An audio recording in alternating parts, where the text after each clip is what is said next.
नागपूरमध्ये रात्री 2 ठिकाणी राडा, महाल परिसरात तुफान दगडफेक, औरंगजेबाच्या कबरीवरून वाद, 20 गाड्या फोडल्या, 40 पोलीस अग्निशमन कर्मचारी जखमी, 50 जण पोलिसांच्या ताब्यात.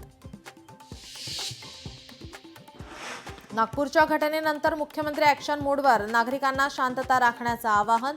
तर मंत्री चंद्रशेखर बावनकुळेंसोबत सागर बंगल्यावर बैठक, परिस्थितीवर लक्ष ठेवून असल्याची बावनकुळेंची माहिती. नागपूर शहरात रात्रीपासून संचारबंदी, कुणीही घराबाहेर पडू नका, पोलिसांचं नागरिकांना आवाहन. नागपुरातील घटनेनंतर पुणे आणि अमरावती पोलीस अलर्टवर, आयुक्तांनी पोलीस बंदोबस्त वाढवला. तर अफवा न पसरवण्याचं आणि अफवांवर विश्वास न ठेवण्याचं पोलिसांचं आवाहन. प्रशांत कोरटकरला बेल मिळणार की जेल होणार, आज कोल्हापूर सत्र न्यायालय निकाल देणार. कोरटकरच्या अटकपूर्व जामिनाला कोल्हापूर पोलिसांचं आव्हान.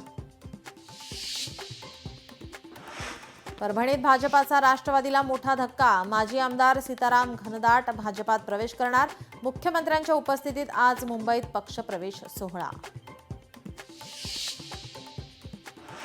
मुंबईतील एका हत्या प्रकरणी गँगस्टर छोटा राजन निर्दोष, दाऊदचा भाऊ इक्बालच्या ड्रायव्हरच्या हत्येप्रकरणी निर्दोष मुक्तता.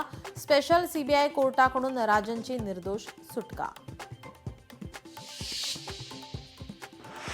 तब्बल 9 महिन्यांनंतर अंतराळवीर सुनीता विल्यम्स आणि बुच विल्मर उद्या पृथ्वीच्या दिशेने परतणार. आंतरराष्ट्रीय स्थानकातून स्पेस एक्सच्या यानानं परतीचा प्रवास सुरू होणार.